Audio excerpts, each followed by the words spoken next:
Saya berpikir dulu pada saat itu keluarga Yahya adalah keluarga bangsawan, Iya, keluarga diplomat. diplomat. Iya, Itu bapak gua ulama, ya pedagang kaki lima gitu. Ya, tapi dia memotivasi kita. Jadi dia seolah-olah lu harus lebih hebat dari gua.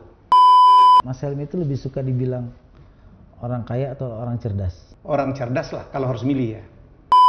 Bahagia dulu baru kaya atau kaya dulu Banyak baru orang bahagia? kaya tidak bahagia. Banyak orang yang tidak kaya tapi bahagia. Gue milih yang kedua aja.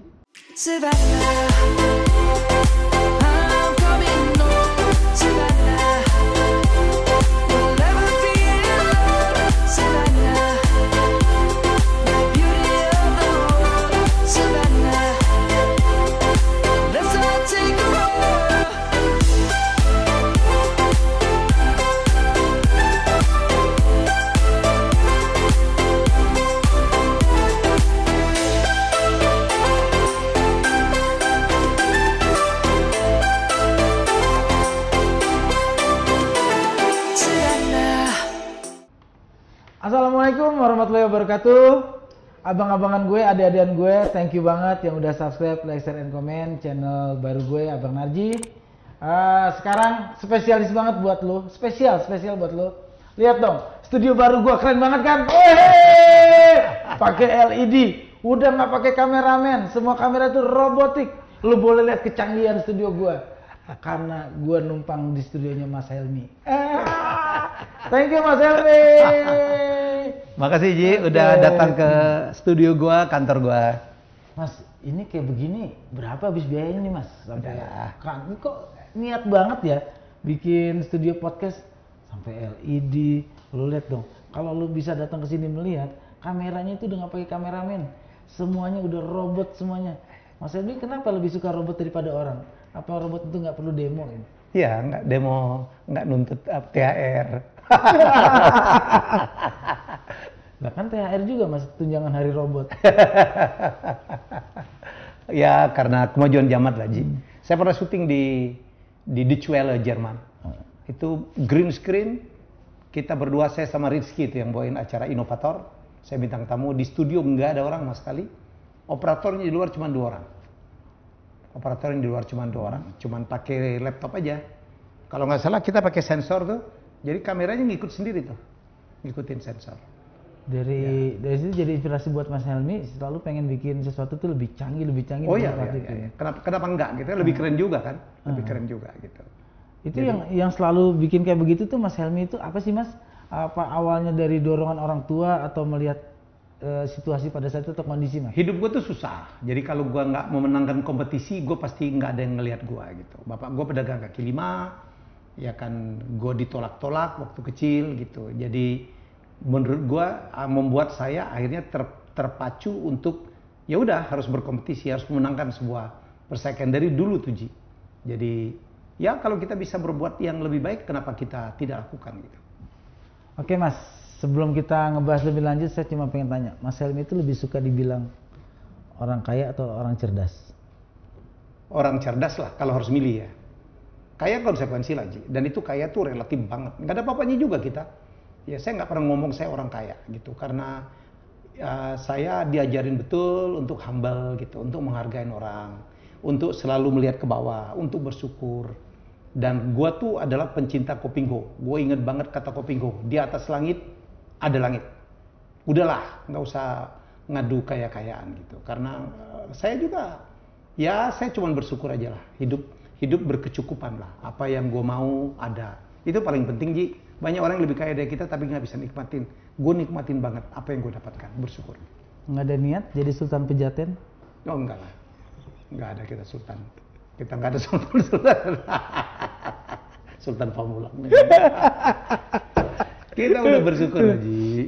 Bukan itu yang kita adu, bukan itu. Jauh kita. Tapi kalau ngadu bahagia nggak boleh kita ngadu. Nah itu konsep kaya dengan bahagia. Gue milih bahagia. Bahagia dulu baru kaya atau kaya dulu Banyak baru orang bahagia? kaya tidak bahagia. Banyak orang yang tidak kaya tapi bahagia. Gue milih yang kedua aja. Apalagi kalau kita dapat dua-duanya ya. Hidup tuh berkecukupan dan kita bahagia. Saya lebih sekarang hidupnya bermanfaat untuk banyak orang. Nah gue seneng banget. Hidup gue banyak, saya jadi business coach, jadi communication coach, membimbing banyak anak-anak muda berbisnis. Gue di rumah nyaman gitu ya, membesarkan anak-anak, didampingin istri. Wah, nggak ada lagi deh. Tapi ada Nggak lebih kata, bahagia ada dari itu. pepatah Betawi yang selalu bilang,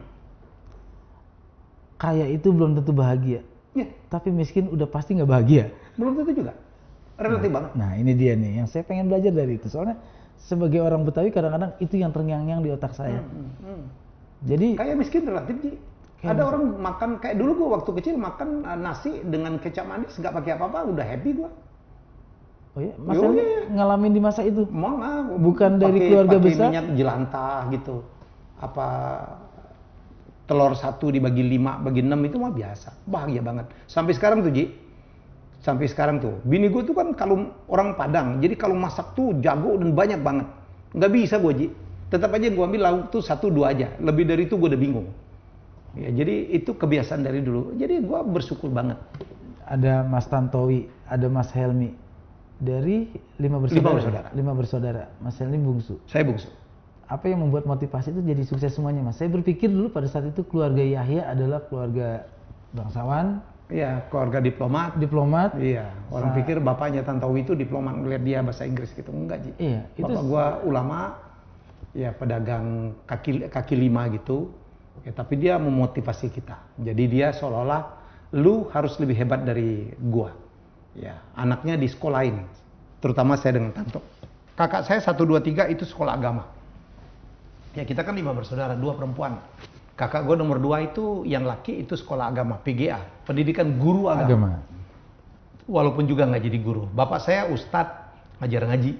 Tapi dia satu hari dia berubah pikiran. Saya dan Tanto dia paksa kursus bahasa Inggris. Gue kelas 1 SMP itu udah kursus bahasa Inggris. Yang jalan kaki 16 kilo yang gue ceritain kemana-mana itu. Dan kita disekolahin ke Jawa. Ya karena Bapak dulu tahu betul kalau lo mau sekolahlah ke Jawa.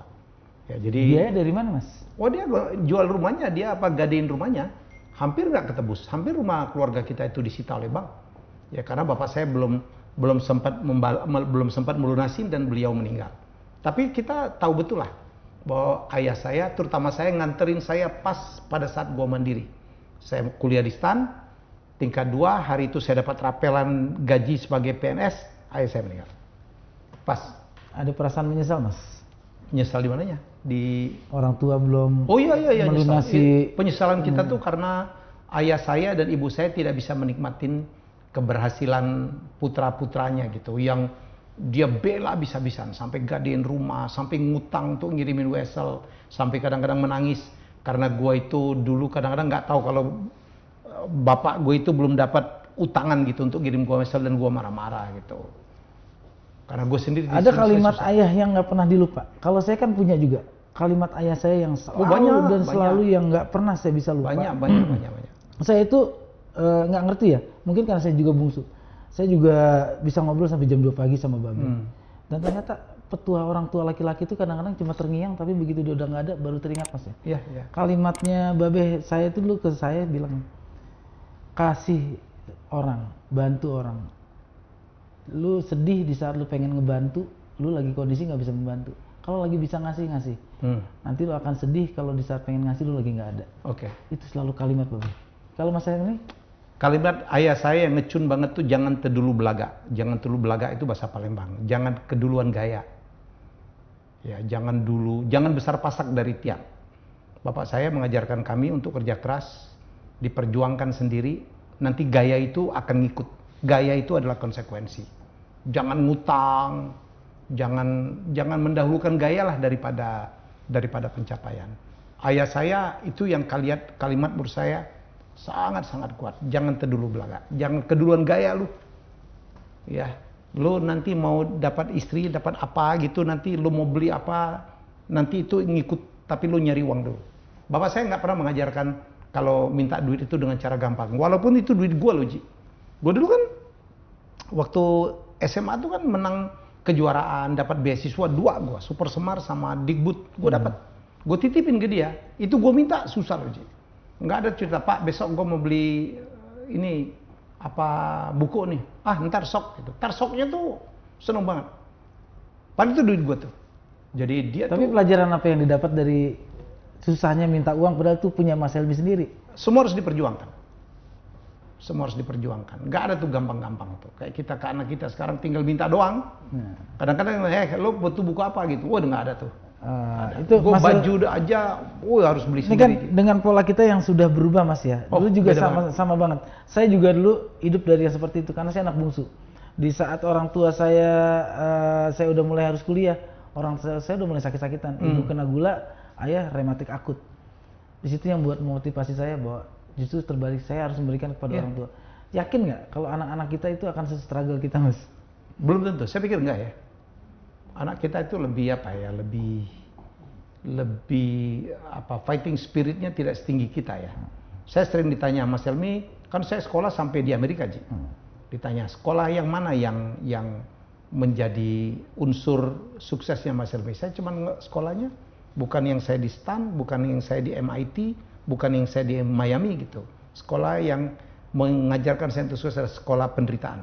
Saya nyebutnya School of Sorrow. Ya, jadi itu dulu saya menderita banget hidupnya, dihina, ya nggak dikasih uang, disuruh nyari sendiri. Tapi saya pikir itulah pendidikan saya yang paling hebat, yang berhasil membentuk Helmi Yahya seperti yang orang lihat sekarang ini. Abang-abangan gue, adik-adikan gue, kalau saat ini lu merasa hidup lu menderita, tidak punya fasilitas, itu bukan halangan, tapi itu adalah sekolah yang sangat mahal yang lu nggak bisa dapat pendidikan itu di sekolah manapun juga. Persis. Oke Mas Helmi, sekarang kan eranya kita semuanya kolaborasi. Betul. Udah nggak ada lagi kita itu bersaing, semuanya dalam mitra. Saya datang ke sini sebenarnya pengen barter Mas. Ini makasih nih, saya udah numpang studio. Kalau seandainya saya nggak datang ke sini, mungkin tayangan kita itu akan biasa-biasa aja. Podcastnya Bang Naji cuma tembok di chat. Tapi karena saya datang ke sini, sekarang lu tayangan sendiri kan, mata lu segar, enak. Itu karena gua kolaborasi datang ke sini. Oke, Mas Helmi. Nih, saya datang ke sini sudah pengen barter. Saya pengen banget buku ini nih punyanya Mas Helmi. Iya. Nah, itu sebenarnya buku itu motivasinya apa sih, Mas? Ini saya udah nulis mungkin 7-8 buku. Selalu buku saya adalah tentang cerita perjalanan saya. Saya nggak pernah bikin teori, karena saya bukan orang teori. Ya, saya nulis buku tentang personal branding. Ini perjalanan hidup saya. Empirik banget ya? Empirik banget. Jadi pengalaman saya bagaimana dari anak pedagang kaki lima, anak orang miskin, menjadi seperti ini. Gue punya brand, minimal sebagai Dirut TVRI, sebagai Raja Kuis, Raja Reality Show. Kan orang kalau mau sukses kan harus punya brand tuh, Ji. Gue tulis semua di sini. Bagaimana gue menciptakan brand gue. Kalau kita nggak punya brand, bagaimana lagi kita bisa dipilih orang untuk dibantu, untuk didukung, untuk dipilih, untuk diberi kepercayaan. Jadi itulah yang gue tulis di sini. Makanya ini bahasa Betawinya tuh who the hell are you tuh, lu tuh siapa? Kalau kita masuk ke ruangan orang nggak kenal kita, nggak mungkin kita akan dipilih. Itu dia. Paling disuruh beli rokok kita. Iya, paling makanya begitu. Kita kalau pengen sesuatu itu tampil beda. Salah satu. Kalau itunya pelawak itu bilangnya, kalau lu mau ganteng sekalian ganteng banget. Ya. Lu kalau mau hancur banget. Itu orang diperhatiin. Kalau lu dia ada pertigaan antara ganteng enggak, jelek enggak. Lu kalau nggak punya karakter nggak jadi apa-apa. Ini yang gue tulis di sini. Itu bahasa Inggrisnya there is no room for mediocre. Jadi nggak akan ada kesempatan bagi orang yang setengah-setengah. Ganteng banget enggak, hancur banget enggak. Berarti kategori saya apa? Apa? Kategori lu saya hancur banget. Mas Helmi, ya, saya kan sebenarnya kalau saya bikin buku ini cuma egonya saya aja sih. Kegelisahan saya, kegundahan saya. Sebagai putra Betawi ya. Anak Tangerang Selatan. Selama ini saya ngamatin bahasa yang dipakai ibu saya, kakek nenek saya. Lama-lama terkikis habis. Betul. Saya kalau takutnya ini hilang, sebenarnya buku ini milenial sekarang udah nggak butuh mungkin. Meeting pun udah nggak bisa dipakai. Tapi menurut saya alangkah dosanya saya kalau bahasa itu hilang di kampung saya. Makanya saya ini bentuknya inventarisasi aja sih kosakata yang pernah saya pakai waktu kecil. Saya aplikasikan bahwa saya menyimpannya di buku ini. Keren. Itu gue nih. Untuk gue. Tukeran. Jadi gini Mas. Jadi kalau saya ini buku ini sebenarnya inspirasinya anak saya yang kecil itu tahu banget bahasa-bahasa itu karena dia gaul di luar rumah. Masih di Tangsel itu Pemulang masih ada bahasa Betawi dong ya? Masih. Ini saya menulis ini Betawinya betul ya, Betawi ora. Saya paling nggak suka dibilang Betawi Ara atau Betawi pinggir. Justru Betawi yang ada di lingkaran pusatnya itulah Betawi yang asli dari secara bahasa, Mas. Oke. Karena kalau bahasa Betawi yang ada di Tanah Abang, Kemayoran itu sudah berakulturasi dengan budaya-budaya luar dari tahun 1600-an. Udah banyak berubah. Udah Ya? banyak berubah dari bahasa Arab berpengaruh di sana. Tapi kalau bahasa Betawi yang ada di mereka bilang Betawi pinggir, itu bahasa asli Betawi yang berasal dari bunyi-bunyian atau bentuk. Contoh kalau kayak saya tuh bogel, jatuh bunyinya gabruk. Jadi gedubrak. Iya. Kayak nengok sebentar melengos. Itu kan dari bentuk, gerak, suara. Nah itu Siap. asli banget. Nah ini makanya saya pengen ngasih ini biar saya dapat itu. Siap. Nah, oke. Kita Mas tuker Helmi. dulu gitu. Wah. Aku menang banyak nih. Gue pencipta bahasa, Ji. Oh, Iya. ini juga ya. Ada foto-fotoin juga ya. Iya, karena saya bentuknya biar anak kecil itu nggak alergi dengan kata kamus. Betul. Yang dibayangkan itu kan kamus mereka bayangin KBBI, Iya.